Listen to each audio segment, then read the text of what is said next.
Escola Dominical. EBD em Foco, com o evangelista Malcírio Silva. Escola Dominical, conhecimento e saber. EBD, o maior seminário do mundo. Seminário do mundo. Moisés e a sarça ardente e o encontro com... Meus irmãos, meus amigos, bom dia, boa tarde, boa noite. Cumprimento a todos com a santa e gloriosa paz do Senhor Jesus. Estou feliz de poder, neste momento, compartilhar com os irmãos, com os nossos amigos, mais uma porção da Palavra de Deus, desta feita lição de número 9, na nossa Escola Bíblica Dominical do terceiro trimestre. Esta lição tem como título Como Vencer as Oposições, a obra de Deus com base nos relatos de Neemias, quando da construção dos muros de Jerusalém.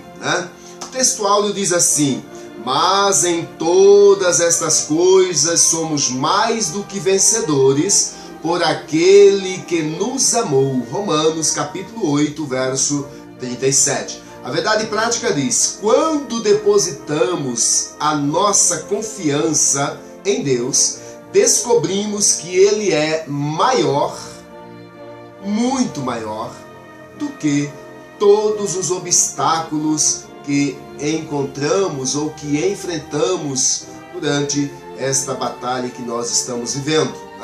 Palavras-chave para esta lição: fé, oração, união e vigilância. É o que nós observamos dentro do relato de Neemias, dentro do contexto histórico. E eu costumo dizer que a narrativa bíblica, ela tem toda uma coleção de ensinamentos, de orientações para ser contextualizada com a vida espiritual da igreja. Eles, naquele contexto, na luta por conquistar a terra, por conquistar algo que havia uma promessa da parte de Deus, para Abraão, Isaac e Jacó, e nós por conquistarmos o céu, a vida eterna com Deus, porque o céu é uma realidade, assim como o inferno também é uma realidade. Estamos nessa batalha, estamos nessa peleja, construindo cada dia a nossa vida espiritual para nos acharmos diante de Deus dignos da nossa vocação, a salvação em Cristo Jesus. A nossa leitura bíblica em classe encontra-se em Neemias capítulo 4, versos 8 ao 20, também 1 João 4 e 4 e ainda 1 João 5 e 5. Vamos fazer essa leitura, começando agora em Neemias capítulo 4, versos 8 ao 20, que diz assim: e ligaram-se entre si todos para guerrear contra Jerusalém e para os desviarem do seu intento. Porém nós oramos ao nosso Deus e pusemos uma guarda contra eles, de dia e de noite, por causa deles. Então disse Judá: já desfaleceram as forças dos carregadores, e o pó é muito, e nós não poderemos edificar o muro. Disseram, porém, os nossos inimigos: nada saberão disto, nem verão até que entremos no meio deles e os matemos. Assim faremos cessar a obra.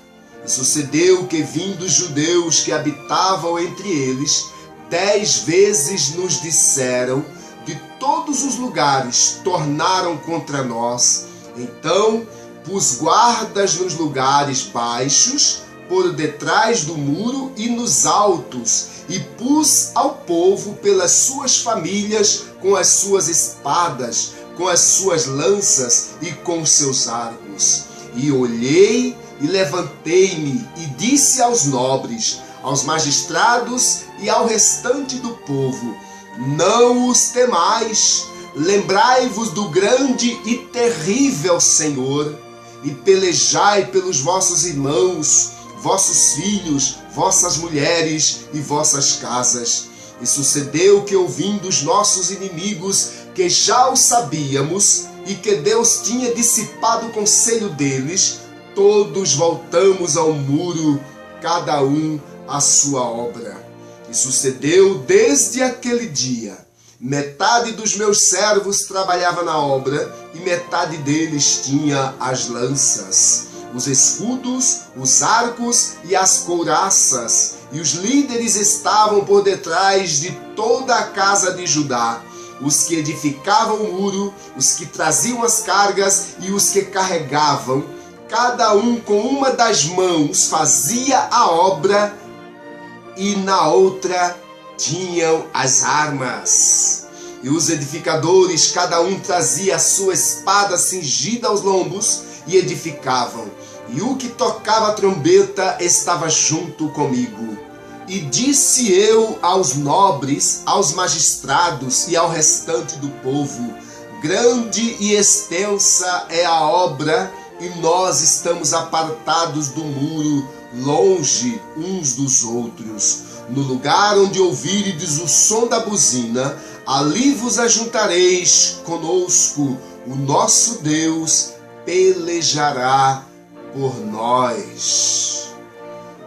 1 João capítulo 4, verso 4 vai dizer: filhinhos, sois de Deus, e já os tende vencido, porque maior é o que está em vós do que o que está no mundo. 1 João 5,5: quem é que vence o mundo, senão aquele que crê que Jesus Cristo é o Filho de Deus? Então, observe, meus irmãos, que é importante nós observarmos, né, nesse contexto histórico, né, em Neemias, toda uma estratégia, toda uma organização, toda uma unidade, vigilância. Observe os fatores, né, que são importantes, né, para nós analisarmos, para nós observarmos, né, e contextualizarmos com a vida espiritual da igreja, porque a nossa luta hoje não é contra a carne nem contra o sangue. Hoje a nossa luta é contra as hostes espirituais da maldade nos lugares celestiais. E se nós não estivermos, se nós não formos vigilantes, se nós não tivermos estratégias definidas, se nós não tivermos posse das armaduras de Deus, conforme relata em Efésios 6, certamente nós não venceremos o inimigo. É por isso que a união é importante, a harmonia entre os irmãos é importante. Afinal, irmãos, a obra é de Deus. A obra é de Deus. E quando visualizamos por este prisma,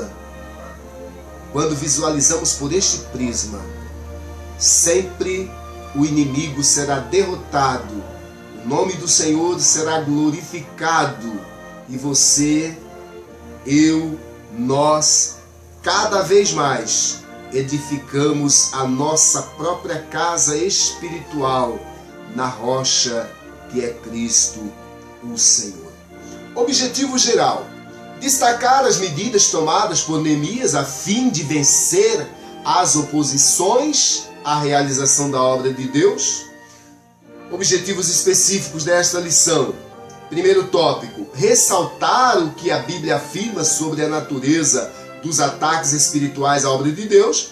Segundo tópico, identificar os meios que o inimigo utiliza para neutralizar a fé do crente. Aí nós já contextualizamos com a vida espiritual da igreja. No terceiro tópico, destacar quais armas espirituais Neemias utilizou para vencer as oposições à obra de Deus. É óbvio que naquele contexto histórico eles tinham lanças, tinham espadas, talvez tinham também escudos, mas Neemias lançou mão também das armas espirituais. E essas armas espirituais, nós já podemos até dar uma palhinha aqui, né? A oração principal, porque nenhum trabalho pode ser feito sem oração. Então, em primeiro lugar, tem a oração. Mesmo que você seja autorizado a usar armas físicas, mas em primeiro lugar vem a oração. E a oração de um justo pode muito em seus efeitos. E aí você talvez nem precise usar as armas físicas, porque o Senhor dará resposta à tua oração e o conselho do ímpio se dissipa e você sai vitorioso. Tá? Você sai vitorioso. Introdução. Na lição 7, lição anterior, observamos como a construção dos muros em Jerusalém provocou uma dura resistência por parte dos samaritanos. Nesta lição, iremos observar mais detalhadamente as diferentes formas dos seus ataques e o modo como os judeus conseguiram vencê-los e concluir a obra. Na lição 8, nós vimos ali que um fator que impede o avanço e o crescimento da obra de Deus, um fator determinante, é a desunião entre o povo.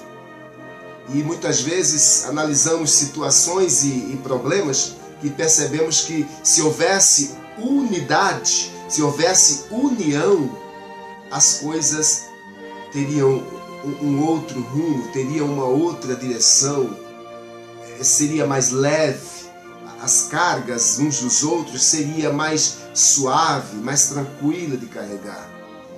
Então, a palavra de Deus, ela é tão linda porque ela traz todo um conselho, toda uma orientação.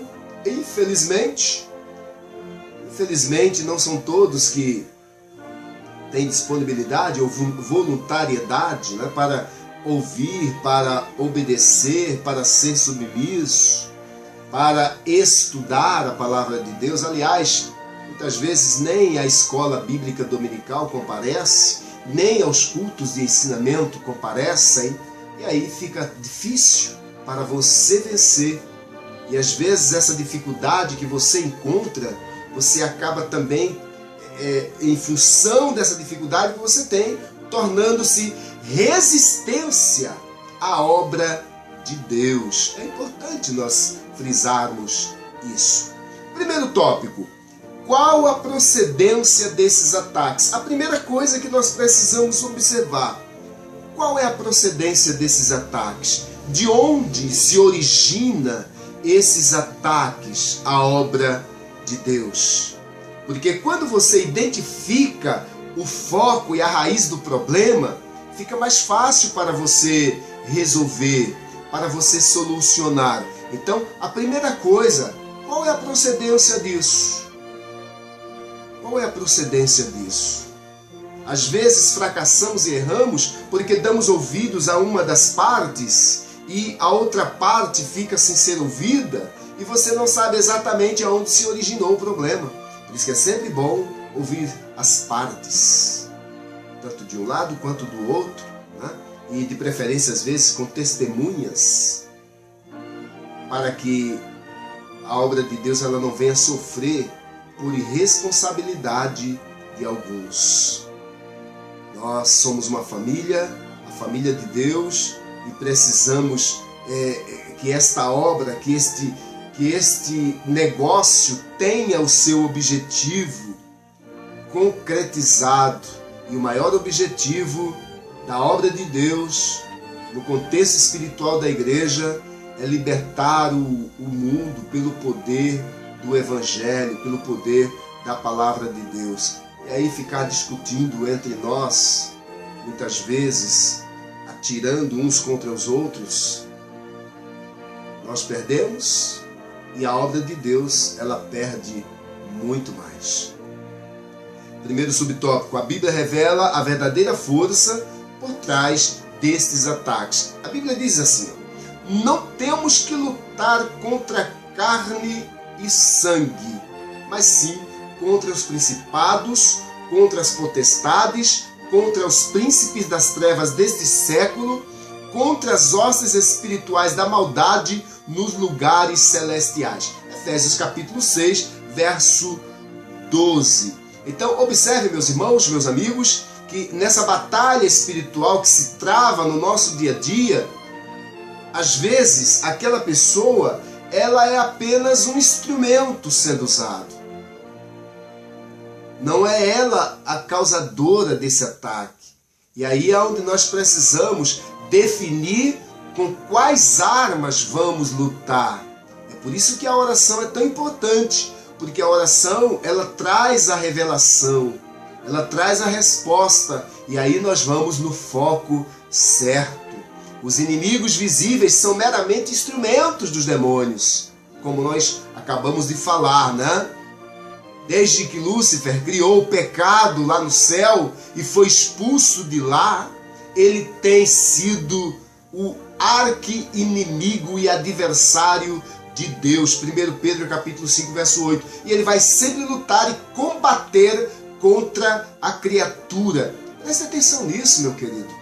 Prestem atenção nesses detalhes. Subtópico 2. Qual a orientação que a Bíblia dá diante dessas lutas? A Bíblia diz: portanto, tomai toda a armadura de Deus, que já citamos lá anteriormente, lá no início da nossa lição. Tomai toda a armadura de Deus para que possais resistir no dia mau, fazer tudo, né? E ficar firme. Ficar firme. Efésios capítulo 6, verso 13. Vemos assim que a Bíblia não aconselha fugir da luta. Não. Você não vai ser um covarde. Você vai partir para o ataque, mas com as armaduras de Deus. Não é com a sua própria força, não é com o seu braço, não é fazendo pirraça, não é matando na unha, como diz o ditado. Não, é com as armaduras de Deus que se combate o inimigo, né? Se combate o adversário, o arqui-inimigo de Deus. Mas sim ficar firme, resistir e vencer. Tiago capítulo 4, verso 7. Subtópico 3. Nessa luta contra o mundo invisível, a arma mais eficaz é a fé. Sem fé, irmãos, é impossível agradar a Deus. É preciso que aquele que se chega para Deus, ele chegue com fé, com confiança, acreditando que Deus pode fazer muito mais do que nós pensamos ou imaginamos. Quem é que vence o mundo, diz 1 João 5,5, senão aquele que crê que Jesus é o Filho de Deus. Por isso, a Bíblia aconselha: milita a boa milícia da fé, toma posse da vida eterna. Eu quero abrir um parêntese aqui, porque observe o que está em jogo nesta batalha. O que está em jogo nesta batalha espiritual é a vida eterna. A vida eterna com Deus. Se você for um fracassado nesta batalha, nesta luta, você pode nunca ver a Deus. Então, seja vigilante, seja estratégico para combater contra o mal, porque a vida eterna, ela está em jogo. 1 Timóteo capítulo 6, verso 12. Pela fé experimentamos a operação do Espírito Santo em nossa vida. Gálatas 3, 2 ao 5. Jamais devemos permitir que alguma coisa venha abalar a nossa fé, porque sem fé, eu já falei, é impossível agradar a Deus. Hebreus 11, 6.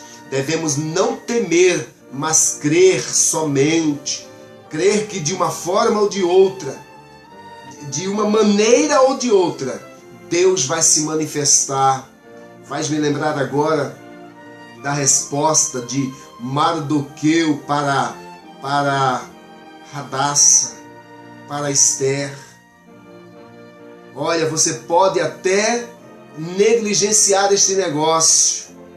Mas eu tenho certeza de uma coisa: de uma forma ou de outra, Deus se manifestará e dará vitória ao seu povo. Isso é fé.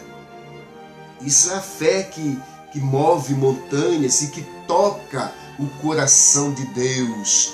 Pela fé experimentamos a operação do Espírito Santo em nossa vida. Gálatas 3, 2 e 5. Né? Nós precisamos estar atentos, irmãos, porque a palavra de Deus ela é muito clara, ela é muito objetiva, ela é muito óbvia. O fracasso de muitos é porque não dá crédito à palavra de Deus, ou não dá importância, dá pouca importância, dá mais importância para o seu cargo, para o que ele exerce dentro desta obra, do que para o conjunto. Para o conjunto. Tá? Devemos não temer, mas crer somente. Marcos 5,38. Não deis lugar ao diabo. Efésios 4 e 2. São estratégias que a palavra nos revela e nos mostra que devemos ter para combater contra o inimigo. Nesta luta, as armas devem ser espirituais, segundo Coríntios 10 e 4. Só as armas espirituais atingem e alcançam os reais inimigos, os demônios. As armas carnais só nos prejudicam, pois muitas vezes levam-nos a dar lugar ao inimigo. E aí, quando você não vigia, é justamente isso. O inimigo se aproveita dessa fraqueza, desta falta de percepção e sensibilidade das coisas espirituais, e aí você estará perdido verdadeiramente. A nossa luta é antes de tudo espiritual. Os inimigos visíveis são meramente instrumentos usados pelos demônios, e às vezes pode ser até o teu irmão, aquele que mete a mão no prato com você, os quais nos atacam muitas vezes, os quais tentam muitas vezes nos tirar de cena. Compreenda isso. Eles estão sendo só instrumentos do diabo para apagar a tua fé, para te entristecer. Preste atenção nisso. No entanto, as nossas armas também são espirituais, pois não lutamos contra a carne e o sangue. Repetindo, não é contra o teu irmão, não é contra o teu vizinho, é contra o arqui-inimigo de Deus que combate todos os dias para te ver fracassar. Tópico 2. O inimigo procura atingir a nossa fé. Porque se você perder a fé, você está perdido literalmente. Você pode perder tudo nessa vida. Você pode perder bens, perder carros, perder esposa, perder filhos, perder emprego. A única coisa que você não pode perder é a tua fé. Porque é a única coisa por intermédio da qual Deus ainda vai te honrar. É a tua fé, é a tua confiança. Observe o exemplo de Jó. Jó perdeu tudo. Jó perdeu tudo. Mas ele não perdeu a sua fé. Sabe quando sugeriram que Jó abandonasse o seu Deus e se matasse? Ele vai dizer assim: ainda que ele me mate, nele confiarei. Ainda que ele me mate, nele confiarei. Quer saber de outro exemplo de fé lindo, maravilhoso, que eu gosto muito de lembrar? Aqueles 3 jovens hebreus lá diante da fornalha. Tá? Quando eles são chamados diante do rei, que o rei outra vez passa para eles as diretrizes de que ao ouvir o som das buzinas, eles precisam se dobrar diante da estátua, ou serão lançados na fornalha, que é aquecida 7 vezes mais. A resposta deles para um rei, fora: não necessitamos de te responder quanto a este negócio.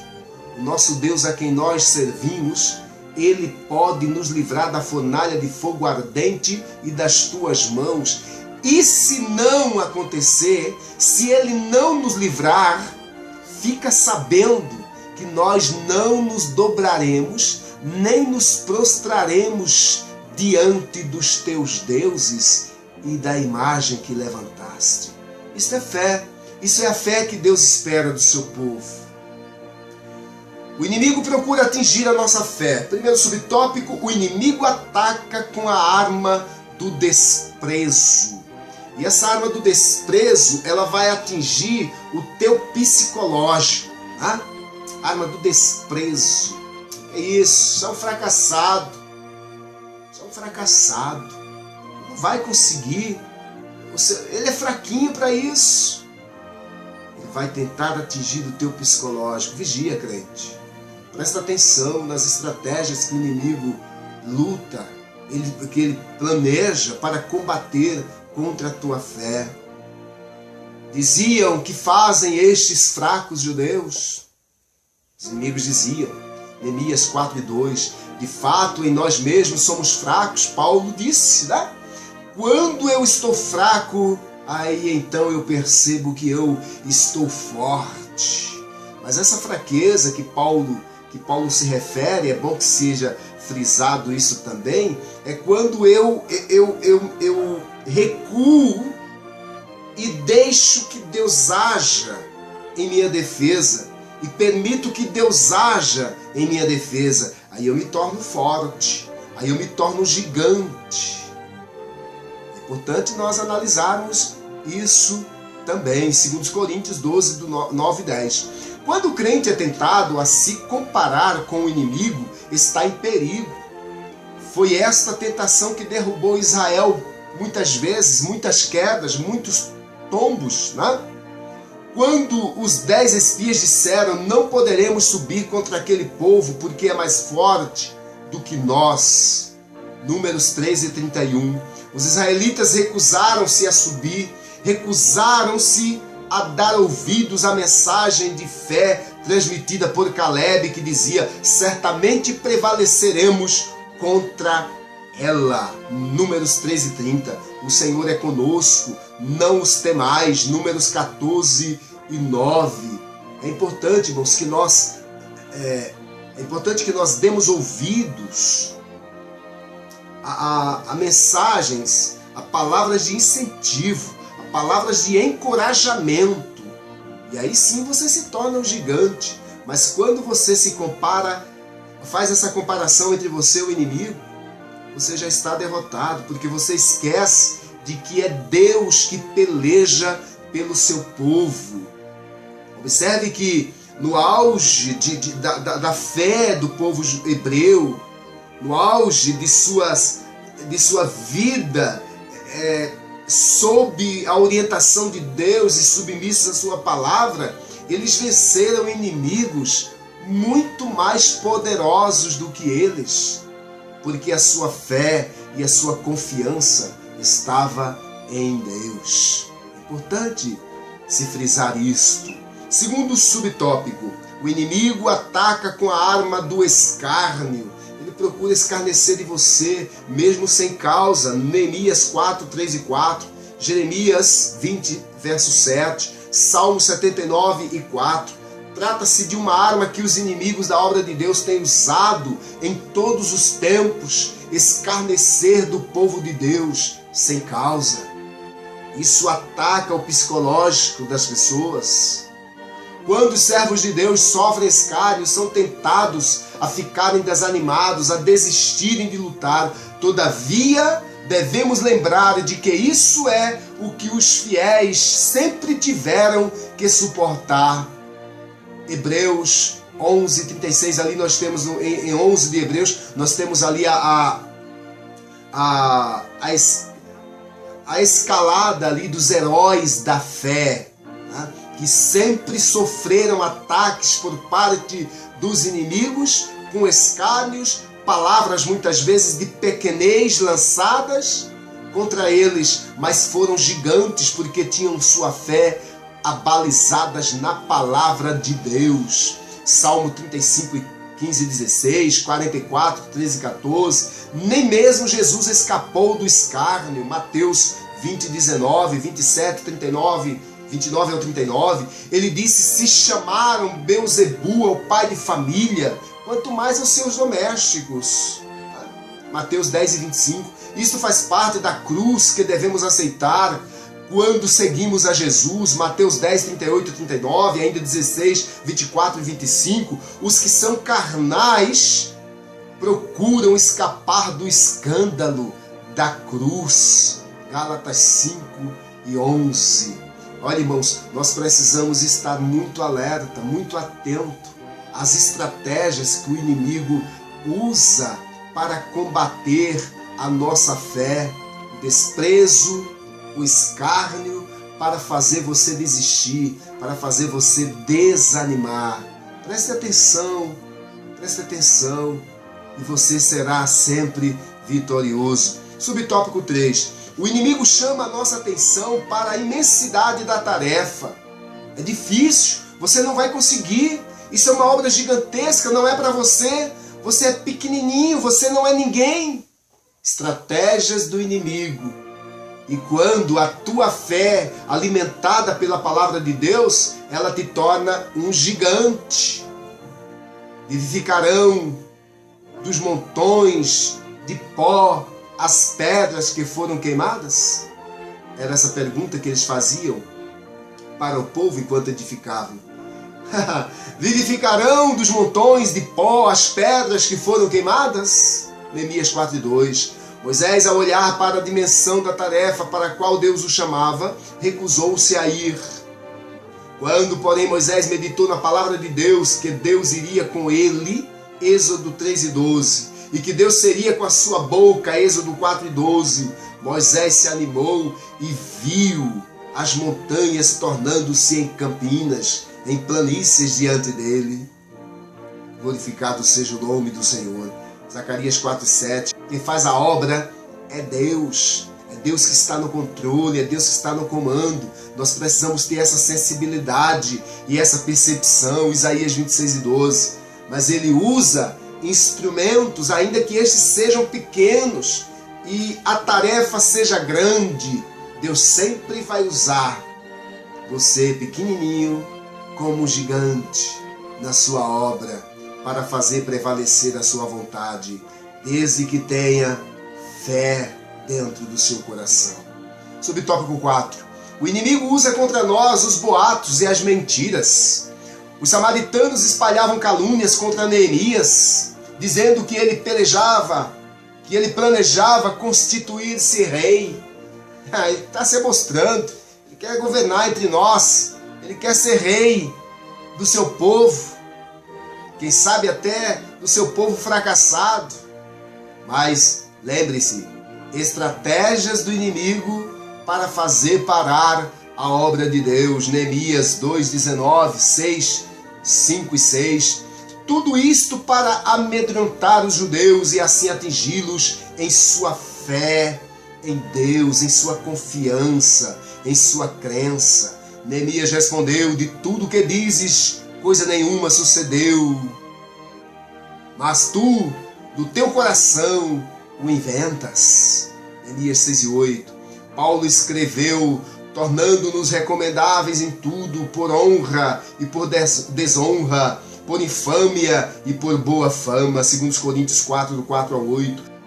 Jesus aconselhou aqueles que sofrerem acusações mentirosas a alegrarem-se e a exultarem, e a não atentarem para o que se fala deles. Mateus 5, do 11 ao 12. Subtópico 5. O inimigo usa como arma astúcia. Ele sempre foi astuto, enganador. Os samaritanos convidaram os judeus para juntos se congregarem nas aldeias. Insistiram na proposta, mas o convite foi repetidamente recusado por Neemias. Estou fazendo uma grande obra, não poderei descer. Cuidado com os convites que você recebe. Olha que lição maravilhosa. Samaritanos fingiam fazer ali uma festa, um banquete. Venham todos, vamos comemorar aqui, quem sabe, vamos comemorar a construção da obra, né?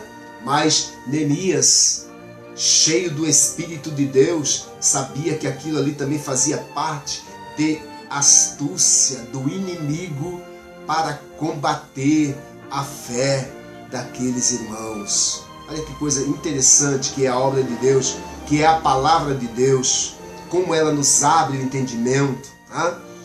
Subtópico 6. O inimigo usa como arma as ameaças. Os inimigos dos judeus ameaçaram guerrear contra eles, a fim de espalharem medo e pânico entre o povo de Deus. Porém, diz Neemias, oramos ao nosso Deus e pusemos guarda contra eles. Neemias 4:9. Observe que há uma estratégia aqui. Nós vamos orar, mas nós vamos vigiar também. Enquanto nós oramos, nós vigiamos. Coloca-se guardas, armados, lanças, escudos, flechas.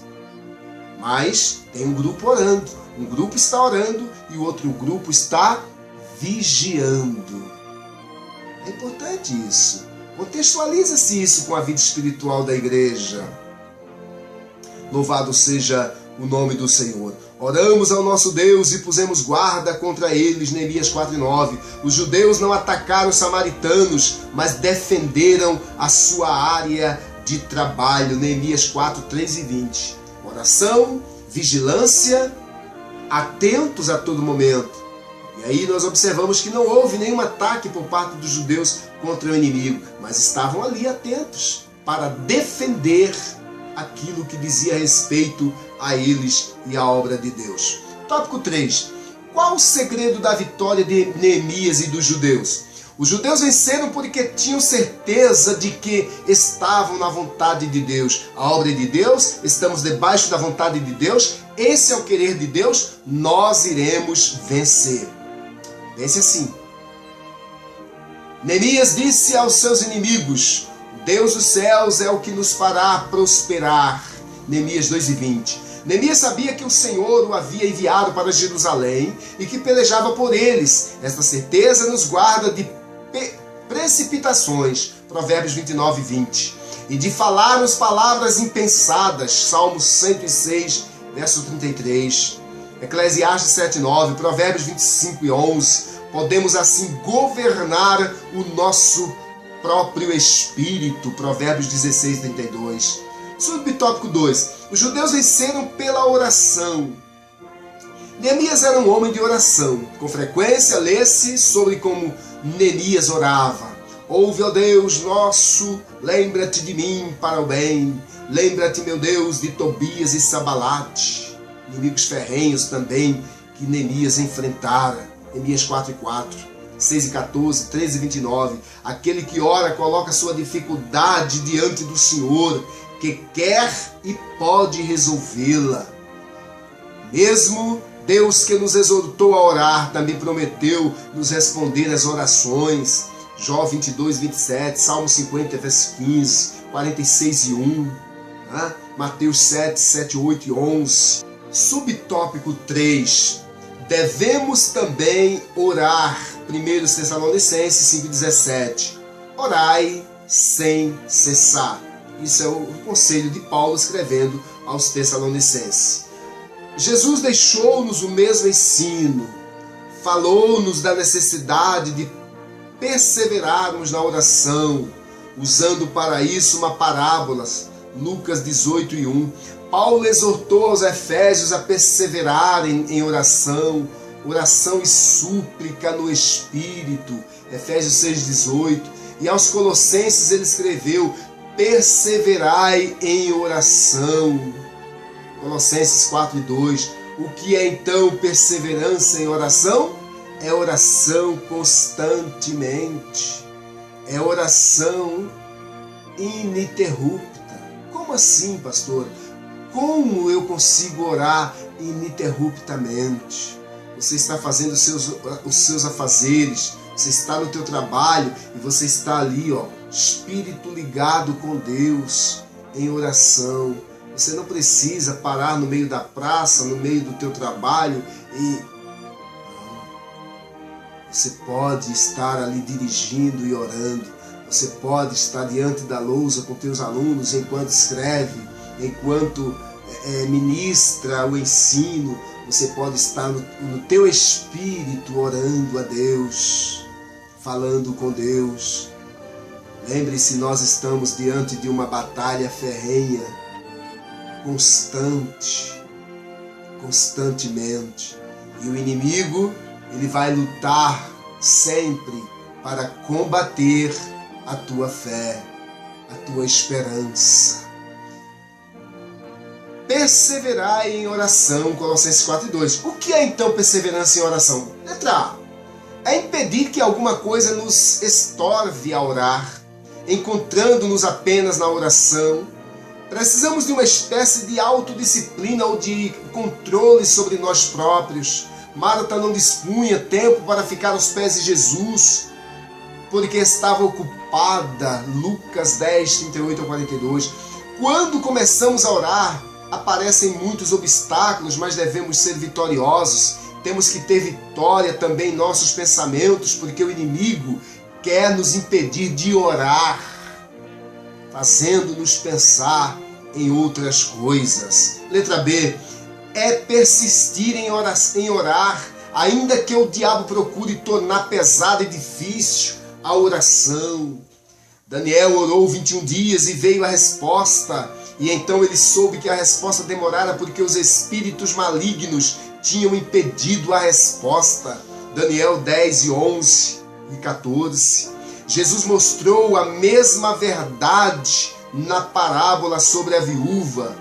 Lucas 18, do 1 ao 6. Letra C. É orar até que venha a resposta. Devemos orar até que. Isaías 62, 8. Lucas 24, 49. Jesus orou 3 vezes sobre a mesma coisa. Jesus. Mateus 26, 44. E Paulo também orou 3 vezes até que Deus lhe respondeu. 2 Coríntios 12, 8 e 9. Elias orou 7 vezes para que chovesse, e choveu. 1 Reis 18, 43 a 45. E os discípulos perseveraram em oração até que o fogo caiu. Atos dos Apóstolos 1, 14, 2, do 1 ao 4. Letra D. É uma prova de que o espírito de oração opera em nós. Zacarias 12, 10, Romanos 8, 26, Efésios 6, 18, Judas 20. O Espírito Santo ora em nós enquanto trabalhamos, enquanto nos ocupamos de nossas tarefas diárias. O Espírito Santo não se preocupa acerca da posição do nosso corpo, isto é, se estamos ajoelhados, deitados ou em pé. Isto é o segredo de estarmos sempre orando. Dá liberdade ao Espírito e ele levantar-se-á para esta gloriosa vida de oração. Glorificado seja o nome do Senhor nosso Deus. Meus irmãos, a oração, ela sempre foi fator importante na vida do povo de Deus. Observe que todas as batalhas em que o povo enfrentara, durante a longa caminhada no deserto, eles não tomavam nenhuma atitude, nenhum posicionamento, sem antes orar a Deus, sem antes buscar a face do Senhor. Vemos essa coisa tão linda em Davi. Davi nunca tomou uma atitude sem antes dizer: Senhor, subirei contra o inimigo, o Senhor é conosco, o Senhor nos dará vitória nesta causa. Observe que a oração, ela é fundamental na tua vida, na vida da igreja. Conclusão. Em Neemias aprendemos que a fé é uma das armas mais eficazes para combater o inimigo. Acreditar que se a obra é de Deus, em vão lutam os inimigos. A oração é imprescindível no combate aos ataques.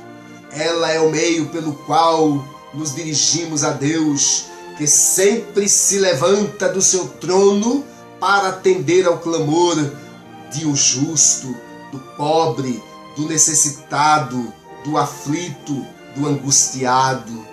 Unidos em uma só fé, em um só sentimento de amor e comprometimento com a obra de Deus, faz toda a diferença contra o adversário quando há esta união, quando há esta unidade, quando se descarta aquela situação de que um quer ser melhor do que o outro, de que um quer fazer mais do que o outro, quando desprezamos essas coisas e nos unimos em um só propósito, a obra de Deus, ela sai ganhando. Você cresce como pessoa, você cresce espiritualmente e o nome de Jesus é glorificado em nossas vidas. Vigiar é preciso. Vale ressaltar a função do atalaia na obra de Deus, estar alerta ao menor sinal de perigo e, acima de tudo, reconhecer que, embora sejamos muitas vezes frágeis e falhos, servimos a um Deus que tudo pode e todas as coisas estão sob o controle e o comando de suas mãos. Parece redundante? Sob o controle e o comando de Deus, para que fique enfatizado que o poder está nas mãos do nosso Deus. Que Deus em Cristo continue abençoando a sua igreja, abençoando as nossas vidas e que nós possamos ter a nossa fé cada dia fortalecida, buscarmos por intermédio da oração, nos aproximarmos de Deus, unir as nossas forças e vigiarmos constantemente para que o nome de Jesus seja glorificado e almas se rendam aos pés do Senhor. Que este é o maior objetivo do Evangelho do nosso Senhor e Salvador Jesus Cristo. Que Deus abençoe a todos, em nome de Jesus.